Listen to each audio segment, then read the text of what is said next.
Okay, now we're back again looking at quadratic equations a little bit more. We've talked about a few methods of solving them. Just as a quick review, we've said a quadratic equation is anything that can be written in this form. The main thing is that we have an x to the second power, making it a second degree equation. And for that reason, all quadratic equations are going to have two solutions. We've looked at a variety of methods of getting these solutions.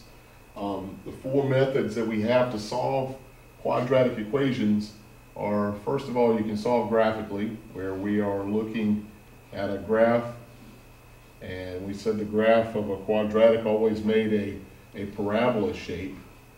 And when we do that, we're looking for the x-intercepts, the places where that parabola might cross over the x-axis. Those represent the solutions to that equation. And it's just one method. It's always not very convenient to graph, but it is a valid method. Another method we looked at was factoring, where we might break the quadratic down into its prime factors and use those along with the zero principle to get the solutions. We've also looked at completing the square the past few days and talked about how we could make a perfect square trinomial and then take the square root of both sides and use that technique to solve a quadratic. Lately we've talked about or mentioned something called the quadratic formula. We derived that by completing the square on the general quadratic form, and we got this quadratic formula here. The quadratic formula is x is equal to negative b plus and minus the square root of b squared minus 4ac, all divided by 2a. And of course, that's where your a, b, and c are the integers that are the coefficients of your equation up here. We see a, b, and c. Those numbers represent, those coefficients represent the actual values that we see here in the formula. So we can take those values and plug them in to identify the actual solutions to the equation. And we've mentioned this in class before, so we're kind of going to jump in from that. Now, one thing that we do want to pay attention to that we have not talked a lot about yet is a piece of that formula called the discriminant. Now, the discriminant is b squared minus 4ac. It's a certain value that we can locate within the quadratic formula, and if you look closely, you will see, whoop, that wasn't supposed to happen, you will see that the discriminant is located right here in that part underneath the radical in the quadratic formula. And the values that we get for that discriminant tell us a lot about the answers that we can expect for the equation. And we're going to look at some examples here in just a minute, but for right now, we'll just make sure we're aware of this term, the discriminant, and the fact that it's equal to b squared minus 4ac. Okay, so again, on the quadratic formula, we're talking about it is the fourth method that we can use to find the solutions to any quadratic equation. We talked about graphing, factoring, completing the square, and now the quadratic formula is our fourth method. Again, it's all different approaches to the same type of problem. Sometimes you can't factor. Sometimes graphing is not a very viable means to find your solution. So we want to learn to either complete the square or use the quadratic formula. And we mentioned that we derive the quadratic formula by taking that general form, ax squared plus bx plus c equals 0, and completing the square on that. And we did this exercise in class the other day, so I'm not going to go through that whole thing because it's a long, lengthy process that's a little bit beyond the scope of this video. But the quadratic formula there again is x equals negative b plus or minus square root of b squared minus 4ac, all divided by 2a. And this formula is used to give us the solutions to any quadratic equation. It's very handy. Now we want to look at a few examples of using the quadratic equation. Sometimes it works really nice, sometimes it can be a little hectic. And we're going to look at some specific ways we can tell what to expect. Here we see a quadratic, x squared minus 12x equals 28. And just like when we're factoring, we want to jump into this problem by making sure that everything is over on one side. So the equation must be equal to 0. And to do that, or to arrange that, we're going to first subtract this 28 from both sides of the equation. And of course that gets things where we need to be. X squared minus 12x minus 28 equals 0. Once we see that, we can tell that A is equal to 1, B is equal to negative 12, and C is equal to negative 28. Again, these are the coefficients of the quadratic, the linear, and the constant terms that we're seeing within the quadratic equation that we're given. So we're going to take those and jump right into our quadratic formula, and in place of negative b, we'll have a negative 12. In place of b squared, we'll have a negative 12 squared. In place of the a in the minus 4ac, we'll put in a 1, and then we'll put in a negative 28 for c. And then, of course, on the bottom we have 2 times 1 instead of 2 times a. And then we're just going to start taking this bit by bit and putting it together. The best thing to work with first is our part under the radical. And of course, negative 12 squared is going to be 144, and 4 times 1 times negative 28 is 112. So that's going to be minus 112, and I'm seeing that this is running a little bit off the screen. Let me see if I can fix this. Hold on one second. Let's see how that works. Maybe that works a little bit better. At any rate, we have the 2 times 1, of course, on the bottom there, and that makes a 2 on the bottom of our formula. So the next thing to do is take this 144 plus 112. By this point, you probably know that that is 256. And that is what we call our discriminant. That's the value of our b squared minus 4ac. Now you'll notice that that b squared minus 4ac is a nice number. When you try and take the square root of it, it works out very nicely. And it gives us some nice round numbers to work with. We can see that 256 being a nice perfect square gives us a square root of 16. So we have 12 plus and minus 16 over 2. Well, 12 plus 16 is 28 over 2, so that's 14. And 12 minus 16 is negative 4 over 2, and that gives us negative 2. So our solutions are 14 or negative 2. Those are nice numbers, nice round numbers, whole numbers that we get to work with. And we'll talk about that a little bit more in a few minutes, but that's mostly because our 256 was the value of our discriminant, and it was a nice number that we could take the square root of. Excuse me. Let's look at another example here. We've got a x squared plus 22x plus 121 is equal to 0. No adjustments here need to be made. This thing's going to work really nice when we put everything together because everything's over on one side already. So we can just jump right into using the quadratic formula. A is going to be 1, of course. B is 22. And our C value is 121. So we're going to take those values, plug them into our quadratic formula, and you should be able to get something real nicely.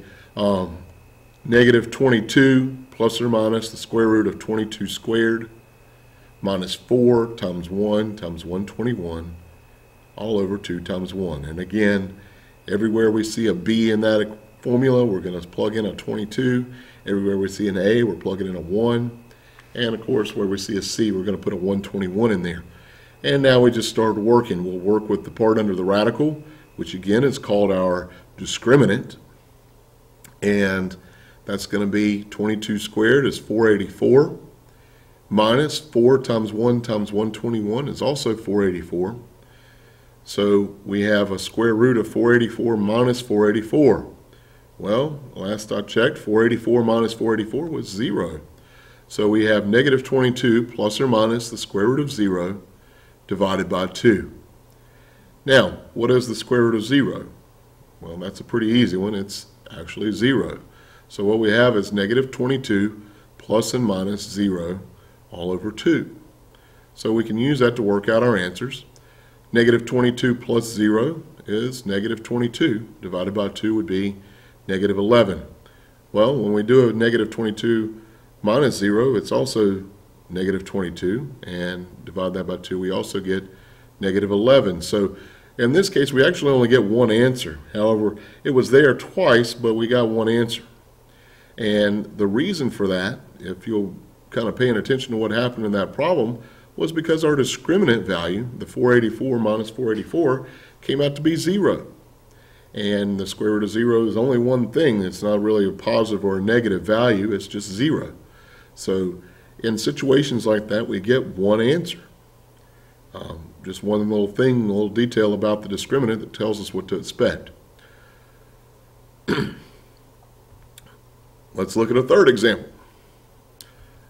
2x squared plus 4x minus 5 is equal to 0. And again, everything is over on one side, so we don't need to make any adjustments here to start off with.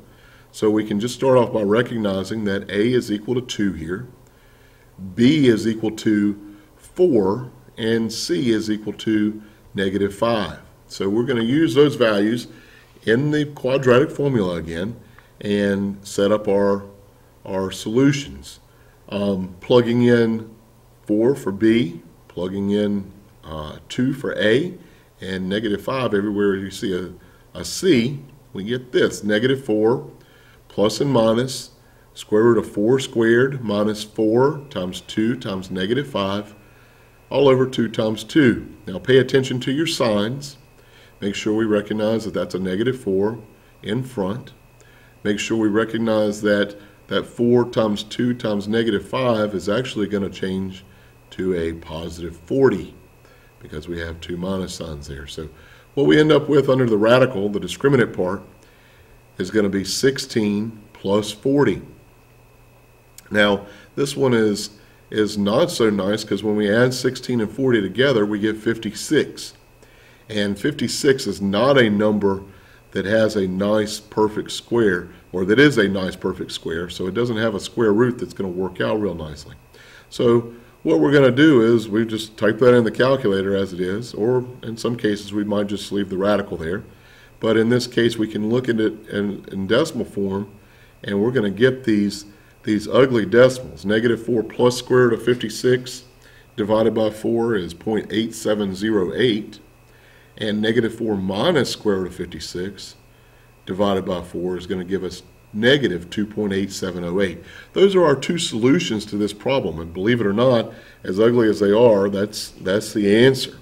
Sometimes we don't get nice answers. And unfortunately, it's just the way it is. We have to deal with those answers. But one key that points out to us that we're going to have to deal with that is that we have a discriminant of 56, which is not a number that we can take the square root of, and is not a number that is going to give us nice rounded answers. So whenever we see that situation where a discriminant is not a perfect square, it's going to give us an indicator that we are not going to have nice rounded off solutions. And we'll talk about that a little bit more in a minute. One last example here. Using the quadratic formula to solve, x squared minus 4x is equal to negative 13. Now in this case, what are we going to have to do first? That's right, we're going to have to add 13 over so that we get it equal to 0. So we'll add that over to both sides, and that gives us x squared minus 4x plus 13. Once we get it equal to 0, we can identify that a is equal to 1, b is equal to negative 4, and c is 13. And then we'll just start going through. You know the process by now. We're going to plug all these numbers in. So we get negative 4, and notice, pay attention to the negative signs there, plus or minus the square root of negative 4 squared minus 4 times 1 times 13. And of course that's all over 2 times 1. So a couple of things to identify here. You had a b value that was negative to begin with. So when we start off with negative b, that's negative times a negative, and that's going to make that 4 positive on the front. And of course, negative 4 squared, anytime we square a negative number, sometimes we punch it in the calculator wrong and get a negative answer, but when we square a negative 4, we should get a positive 16.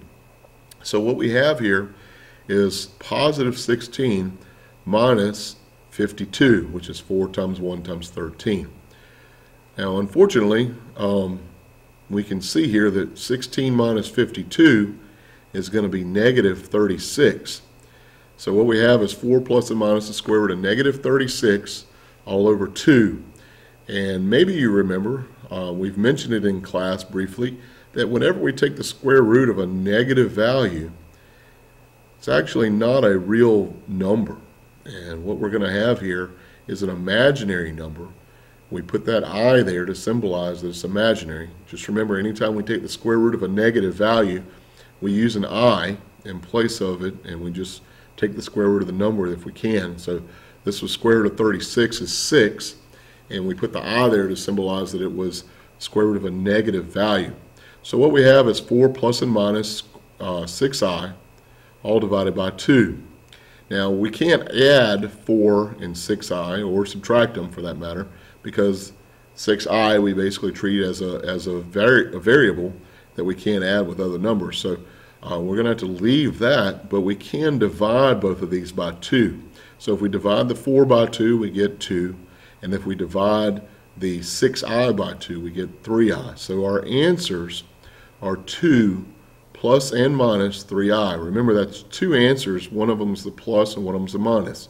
So that basically translates to x is equal to 2 plus 3i and 2 minus 3i. And again, those are negative, or excuse me, imaginary values. So going through this, we got 4 different types of discriminant values. Pay attention to that last one. Our discriminant was a negative value, negative 36, and that led us to 2 certain types of answers that we don't always get, and that's the imaginaries. So looking at this, we can use the discriminant to determine the type of solutions we're going to get. And again, the discriminant is the part that's equal to b squared minus 4ac. That's the part that's under the radical, or the square root sign. Now, if that discriminant is a positive value, that is a perfect square, our roots, or solutions, are going to be 2 real rational solutions. Going back to our first example that hopefully you copied down, you can remember that our discriminant was 256. That was a positive perfect square. We got 2 real numbers for our answers, and they were rational, meaning they worked out real nicely into either a nicely simplified fraction or a nice whole number. Now, when that was a number that was not a perfect square, but it was still positive, we got 2 real numbers, but they were irrational solutions, meaning they were the decimal answers for those problems. I believe the discriminant was 56. I think that was the 3rd example, if I'm not mistaken. It might have been the 2nd. That was not a perfect square, so we got 2 irrational solutions. If it's 0, we get 1 rational solution, and it was real. And then we had another example where the discriminant came out to be a negative value, and that gave us 2 imaginary solutions. So we can use the discriminant in different ways. One way is to determine the type of solutions that we're going to have in the problem that we're working with.